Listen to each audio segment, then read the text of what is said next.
Good morning friends, मैं कंचन YouTube के Rishabh classes में आप लोग का स्वागत है। आज हम लोग पढ़ने जा रहे हैं क्लास 10 का चैप्टर 5 यानी समांतर श्रेणी। उससे दो क्वेश्चन मैं उठाया हूँ, उसी क्वेश्चंस को आज बताने वाला हूँ। तो आइए इस प्रश्न को देखते हैं। प्रश्न है कि किसी एपी का 17वां पद उसके 10वें पद से 7 अधिक है। किसी एपी का है ना, यानी समांतर श्रेणी का 17वां पद जो है उसके 10वें पद से 7 अधिक है, तो इसका सार अंतर ज्ञात करें, यानी कॉमन डिफरेंस, यानी कि डी का मान निकालना। क्या निकालना दोस्तों? डी का मान निकालना। तो यहाँ पे एपी का 17वां पद दे रखा है, जबकि उसके 10वें पद से 7 अधिक है ना। तो आइए हम लोग इसको स्टार्ट करते हैं।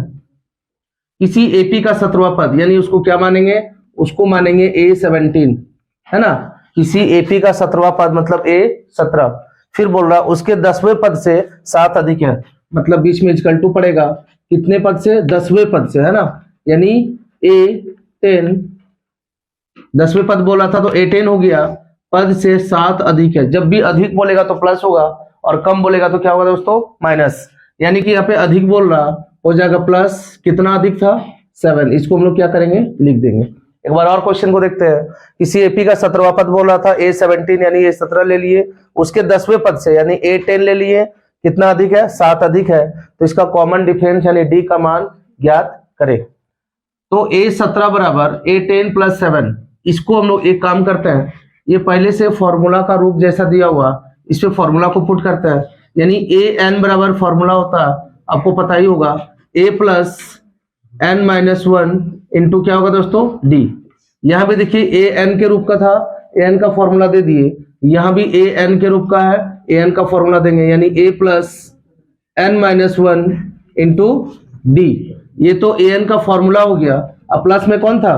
प्लस में 7 जो है एक्स्ट्रा प्लस 7, उसको हम लोग क्या करेंगे? लिख लेंगे। ये AN का फॉर्मूला है, ये भी AN का फॉर्मूला है, प्लस 7 का प्लस 7 लिख दिए। अब हम लोग आगे बढ़ते हैं। यहाँ पे देखिए ए की जगह कुछ तो दिया हुआ है नहीं, है ना, तो ए का ए रहने देंगे, प्लस का प्लस। यानी कि हम लोग का जो फॉर्मूला होता है AN बराबर होता है ना दोस्तों। तो ए और ए को अगर कट करेंगे तो N की जगह कितना मिलेगा? 17।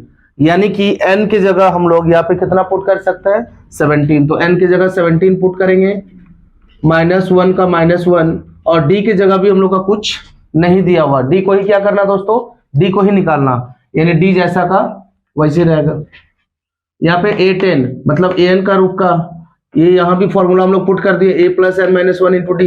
तो A की जगह यहाँ भी कुछ नहीं, मतलब A का A रहेगा, प्लस का प्लस। अब देखिए जिस तरह से यहाँ पे यानी A और A को कट किए तो N का मान 17 आया, ठीक उसी प्रकार A और A को कट करेंगे तो N का मान कितना मिलेगा? 10। यानी कि यहाँ पे N का मान 10 -1, डी को निकालना कुछ भी नहीं है, एक्स्ट्रा में क्या था? प्लस 7। इसको लिख देंगे। आगे बढ़ते हम लोग। ए और ए को देखिए, दोनों क्या बीच में इक्वल टू है, मतलब ए और ए को हम लोग आसान तरीकों से काट सकते हैं, ठीक है। अब देखिए यहाँ पे 17 से 1 को अगर घटाते हैं तो कितना बचेगा? 16। साथ में कौन है? डी। यहाँ देखिए 10 से 1 को घटाएंगे तो 9, साथ में है डी, और प्लस में कौन है दोस्तों? 7। यानी कि 16D का 16D, ये प्लस 9D है, इसको अगर उठा के लाएंगे तो क्या हो जाएगा? -9D इक्वल टू में कौन बचेगा? 7। 16D से अगर 9D घटेगा, है ना, तो कितना बचेगा? 7D इक्वल टू कौन? 7। D इक्वल टू 7, और बाय में कौन आ जाएगा दोस्तों? 7। यानी 7 को कितने बार में काटेंगे? 1 बार में। यानी D का मान, हम लोग को D निकालना था, है ना, D का मान कितना आ गया? 1। तो हम लोग बोल सकते हैं कि अतः एपी का सार्वंतर, एपी का सार्व अंतर कितना है दोस्तों? 1। यानी कि एपी का सार्वंतर 1 है। ये रहा एकदम सिंपल सा, है ना, सिंपल सा सॉल्व, बहुत ही आसान तरीकों से आपको समझ में जरूर आ गई होगी। कहीं जाना नहीं है, बस वीडियो को अंत तक देखते रहे। क्वेश्चन नंबर 2 में आते हैं। 3, 15, 27, 39 का कौन सा पद, है ना, 54वें यानी 54वें पद से 132 अधिक होगा? तो जब भी इस प्रकार से दिया हुआ रहेगा, यानी 4 पदों में दिया हुआ रहेगा दोस्तों, तो आपको पता ही होना चाहिए कि सबसे पहले इसमें हम लोग को A1 A2 का मान दिया हुआ है और हमको कॉमन डिफरेंस यानी D को निकालना है। तो क्या करेंगे हम लोग? यानी कि ये जो फर्स्ट वाला है इसी को हम लोग ए भी बोलते हैं और A1 भी बोलते हैं। यानी A1 बराबर मान लेते क्या 3, A2 बराबर हम लोग का क्या दिया हुआ है 15, है ना। A1 का मान दिया, A2 का मान दिया 15, इसको A3 A4 नहीं लेना, इसका कोई काम नहीं है, बस फर्स्ट और सेकंड को लेंगे A1 को और A2 को।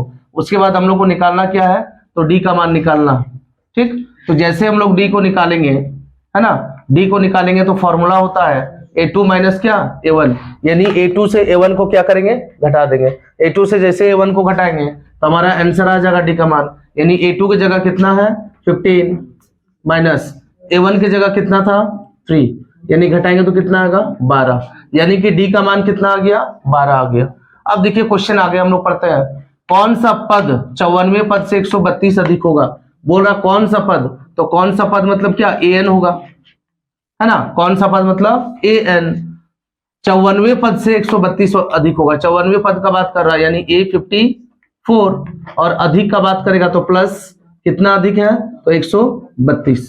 ठीक, इसी प्रकार देखिए यहाँ पे 17वां पद और 10वां पद था, यहाँ पे कौन सा पद मतलब an, 54वां पद मतलब A54, 132 अधिक मतलब 132, है ना। अब देखिए यहाँ पे हम लोग क्या करेंगे, यहाँ पे आगे बढ़ते फॉर्मूला के रूप में उसी तरह, यानी A प्लस, यहाँ पे क्या हो जाएगा दोस्तों A plus n minus 1 into में D, ये था an का फॉर्मूला। अब इसका फॉर्मूला यानी इसको भी an के रूप में हम लोग लिखेंगे A plus n minus 1 into D, साथ में कौन है प्लस 132 को लिखते चलना है। अब देखिए A plus n minus 1 into D, है ना, यानी A की जगह यहाँ पे क्या था A1 को ही A बोलेंगे और A को ही A1 बोलेंगे, यानी A की जगह 3 हो जाएगा, plus n minus 1 into D, यानी n की जगह देखिए कहीं कुछ है नहीं है, कौन सा पद बोल रहा था मतलब n का मान निकालना, तो n जैसा का वैसे रह जाएगा, माइनस 1 इंटू डी, डी का मान हम लोग कितना निकाले थे दोस्तों 12, A की जगह दोबारा क्या लिखेंगे 3 प्लस, है ना, प्लस जैसे आगे बढ़ेंगे n माइनस 1, यानी कि n माइनस 1, तो n की जगह यहाँ पे देखिए क्या है, यानी a और a कटेगा तो n की जगह कितना हो जाएगा 54 माइनस 1, यानी कि यहाँ n का मान नहीं दिया हुआ है, यहाँ n का मान हम लोग का दिया हुआ है, इंटू डी, डी की जगह दोबारा पुट करेंगे 12 और प्लस में क्या 132, इसको आगे लेके चलेंगे 3 का 3 हो जाएगा प्लस, या फिर ऐसा भी हम लोग कर सकते हैं कि यहाँ भी 3 और यहाँ भी 3 दोनों इक्वल है तो दोनों 3 को कटवा देते हैं, है ना। यहाँ पे बचेगा कौन, 12 को जब n से गुना करेंगे तो 12n आ जाएगा, माइनस का माइनस, फिर 12 को 1 से करेंगे तो कितना आ जाएगा दोस्तों 12। फिर हम लोग आगे बढ़ते हैं, यानी 54 से 1 घटेगा तो कितना आ जाएगा 53, कितना आ जाएगा 53, अब गुने में कौन है 12 और प्लस में 132, ठीक है, 12n का 12n माइनस 12, 53 को 12 से गुना करना पड़ेगा, यानी 12 3 36 के 6, हाथ में बचा 3, 12 25 60 और 3 63, यानी 636 प्लस 132, 12n का 12n, 636 का 636 प्लस 132, ये माइनस 12 को उधर ले जाएंगे तो क्या हो जाएगा दोस्तों, ये हो जाएगा प्लस 12, 12n का 12n, ये तीनों को ऐड करना पड़ेगा, यानी 2 2 4, 4 और 6, 10 का 0, हाथ में बचा 1, 3 1 4, 4 3 7 और 1 8, और यहाँ पे 6 और 1 कितना हो गया 7, यानी 780। अब हम लोग बोल सकते हैं कि n बराबर 780 बटे में कितना आ जाएगा दोस्तों 12, इसको काटेंगे हम लोग, 12 छक 72, 12 छक क्या होगा दोस्तों 72 होगा, बचा कितना यहाँ पे बच गया 6 और 0 कितना होगा 60, 12 5 60, यानी कि हम लोग बोल सकते हैं n बराबर कितना आ गया 65, ये रहा हमारा आंसर। यानी कि हम लोग को निकालना था कौन सा पद, है ना, कौन सा पद, यानी n का मान निकालना था 65 आया। उम्मीद करता हूं वीडियो आपको समझ में आई होगी, प्लीज लाइक एंड कमेंट करते रहें।